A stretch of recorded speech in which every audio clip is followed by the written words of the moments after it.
This is spicy potato pancake recipe by Gordon Ramsay. First, let's roast some cumin seeds, add pinch of salt and let the color change. Now drop in some olive oil, add chopped ginger, garlic and green chili into the roasted cumin seeds and fry for about 3-4 minutes. And keep it aside. Now on the same pan, drop some olive oil and fry the mustard seeds. Once it starts popping, add onions and fry it. Also add turmeric powder and fry until the color changes. Now finally add boiled or leftover potatoes. Mix it all well and add salt and pepper. Mix it up and then turn off the heat. Let the potatoes absorb the flavors. Now on a big bowl, keep your roasted cumin seeds, then add plain flour. Also add drops of salt and pepper, 1 whole egg. Whisk the egg first and then add milk, 1 at. This is kind of silly, but I sometimes make my own Mexican candy at home. The ones at the store have a lot of sugar, so I like to make my own with a little bit less sugar. Use tahini and an orange, a juicy orange. Squeeze some of the juice into the tahini. Add some sugar to taste and stir until it turns into a paste like this. Make tiny little balls and I put them in the freezer, or I just eat it with a spoon. Eating street food on TikTok for 21 days. 2 cups of flour, half a cup of hot water, mixed together until it's flaky like this. Half a cup of room temperature water together until it becomes a nice smooth ball. Let's form into a dough. You can add a little bit more flour on the table. Keep kneading it like this. Cover and let it sit for 20 minutes. Really slice out 4 stalks of green onion. Mix together 2 tablespoons of flour, 5 tablespoons of oil. Mix together. This is the consistency we're looking for. Dough in half. I'm gonna roll it out. You want it to be around this thin. Sprinkle on some salt. I'm gonna roll the salt in. Add on some oil. Make sure that every single part has a thin layer of oil. Add on your green onion. Gently roll it up. Close up the ends. Gently twist it. And then we're gonna roll it up. Let it rest for 10 minutes. After 10 minutes, we're just gonna flatten this with our hand. Medium high. As the pan is hot, we're gonna add in our green onion pancake. We're gonna pan fry it for 2 to 3 minutes or until it's golden brown on one side, like this. Put it on, we're gonna let it cook for 2 minutes. Now this is the fun part. We're gonna pick it up and then we're gonna slam it down. Put some oil so the outside gets crispy. Each side for around 1 to 2 minutes. Look at that. Here's my healthier version of a cheesecake I'll have in between my 2 meals. Easy no-bake blueberry cheesecake bites that will still give you that creamy goodness. High heat pan, cook 1 cup of frozen blueberries till it breaks down like this. Set aside. In a bowl, 8 ounces of fat-free or light cream cheese, 2 tablespoons of honey, 3 tablespoons of whole wheat flour, scoop of protein powder is optional, 1/4 teaspoon of vanilla extract, then pour in your blueberries. Mix well until you have a thick, creamy texture. Toss it into the freezer for about 30 to 45 minutes. Meanwhile, grab some cereal. I went with Cheerios. Blend or crush about half a cup. Once your mix is settled, grab a spoonful and carefully transfer and roll it over your cereal. At this point, you can eat them, but they'll be fluffy and soft. I like to toss them into the freezer for a little bit longer, and there you go. Enjoy. That is gorgeous. Keep it simple. Let me show you. Burrata. Take it out 30 minutes before to remove the chill. It's Italian. Serrated knife. Good quality extra virgin olive oil. Kosher salt. Pepper. Chefy tip. Stack the leaves and roll. This is how you chiffonade.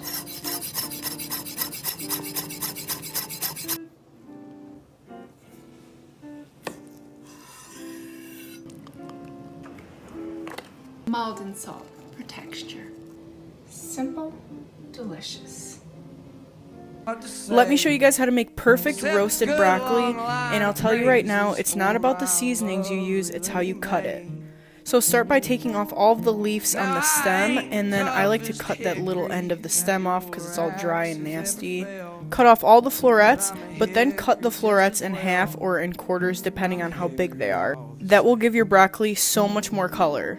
I like to cut up the stem. I think it's the best part. If you're wasting the stem, you're doing it wrong. I always use parchment paper. It makes for the easiest cleanup. My 2 favorite seasonings when I'm cooking broccoli is always lemon pepper and garlic powder. Taste your broccoli, make sure you like it, and then it goes in the oven at 425 for 20 minutes. And as always, hit that follow button for more easy recipes. Hi guys, so we're going to be making literally my favorite post-workout snack. It's high protein. It's literally 3 ingredients and it's so good. You've probably seen it before, but we're making a protein mug cake and I'm going to show you how I make mine because I'm obsessed with it and it's so good. Okay, so the 3 ingredients that you're going to need is protein powder, which is like the main, obviously, thing. You can do any kind of protein powder, baking powder, and some almond milk. You could also add in like vanilla and like chocolate chips and like little add-ins, but the basics are like those 3 things you'll need for every like recipe, I guess. And then it's literally just 1 scoop of protein. I use just like chocolate whey protein, but you can use plant, vanilla, whatever you want. And then just a 1/4 cup of whatever milk option you choose. It could be almond milk, dairy milk, whatever. And just 1 teaspoon of baking powder. Plop it in there, stir it up. Microwave for 45 seconds. I'm going to show you a really fun dish to bring to a Halloween party this year.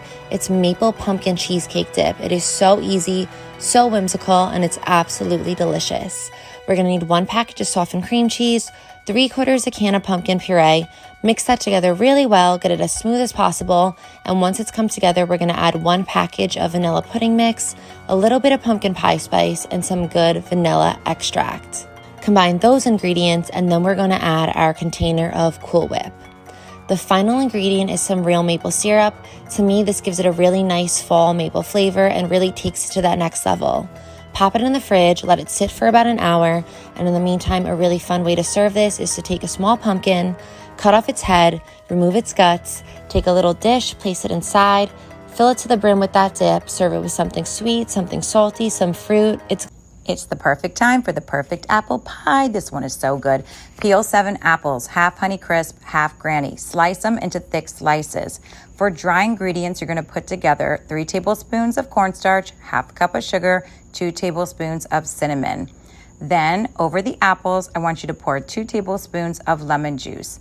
Add your dry ingredients and a half stick of cubed butter. Use your hands and mix it up. Preheat your oven to 375. And then you can make your own pie crust or use Pillsbury pie crust like I did. Make sure they're room temperature though. Open it up, spray your pie plate with Pam, add your pie crust, add your apples. I made a crumble topping, which is just a cup of flour, half cup of brown sugar, and a cubed up stick of butter. And crumble with your fork or pastry cutter. Bake at 375 for 50 minutes. Enjoy! If you're in a calorie deficit, these mini stuffed blueberry pancakes come in at only 150 calories. The first thing I do is get a half a cup of blueberries and I microwave them for about 45 seconds. I mash half a banana, a little sprinkle of pink salt, half a teaspoon of baking powder, and 2 tablespoons of whole wheat flour. Add in 1 tablespoon of egg whites and 1 tablespoon of almond milk and mix. You can add cinnamon, but that's completely optional. Spray your pan with baking spray. Dollop in a tablespoon of your batter, and then in the middle, add in 1 teaspoon of your blueberry mixture. Top it off with a little more batter and put into the oven at 375 for about 10 minutes. Top with the remaining blueberry sauce. Let's make a single serving chocolate chip cookie for those days when you just need a cookie. It's one of those days. 2 tablespoons melted butter, 3 tablespoons brown sugar, 1/3 cup of flour, 1 tablespoon of whisked egg, 1/8 teaspoon of baking soda, pinch of salt, and a dash of vanilla. And of course, we need 4 tablespoons of chocolate chips. Mix it all together. Look at that. That is the easiest cookie dough you'll ever make. Place on a tray. Perfect. Bake at 350 for 12 to 14 minutes. There we have our single serving chocolate chip cookie. It does not get easier than this. If you enjoyed this video, be sure to follow me on Instagram and YouTube. Here's my healthier way to make chicken wings I'll have for one of my 2 meals in a day. No oil, no frying, but crispier and juicier than ever. I'm gonna change the way you make wings. Start by cutting about 6 chicken wings into drums and flats. Then add some water in a pot, bring it to a boil, then add your wings. The garlic cloves and dried red chilies are optional. Simmer on medium heat for about 8 minutes. Then drain your water and place them over some paper towel. Pat dry your wings as much as possible. This is key. Transfer to a bowl, 1 tablespoon baking powder, garlic powder, salt, paprika, and black pepper. Mix well until your wings are completely coated. Spread evenly on a rack or pan. Bake in for 25 to 30 minutes at 450 degrees, and there you go. Enjoy. When I changed the way that I ate 4 years ago, I never thought that it would change my life in such big ways. Not only have I reclaimed my health and lost 150 pounds, but I gained more love and respect for myself than I could have ever imagined. For my entire life, I was the shy girl, the girl in the back too scared to speak up and voice my opinion in fear that it would make others not like me. I can safely say that I'm no longer afraid to put myself out there or to speak up when something matters to me. This girl was there all along, but the simple act of showing up, taking care of myself, and living life in a way that makes me proud has really changed who I am. Thank you for giving me a safe space to be myself.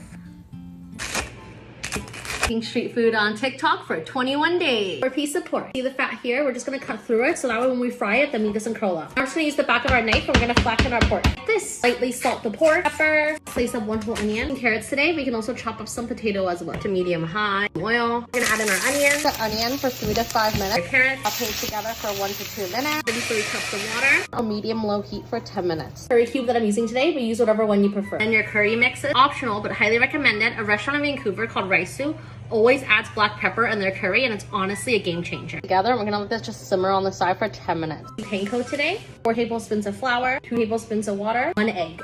Together, and this is gonna be your batter. Pork chop in your batter, put in the panko, add in some oil, medium high. Kind of hot, we're gonna add in our pork. 5 to 7 minutes, or until it's golden brown on both sides. Get that crisp. Listen to how crunchy this is. Get your rice ready, and your curry, off with your tonkatsu. Look at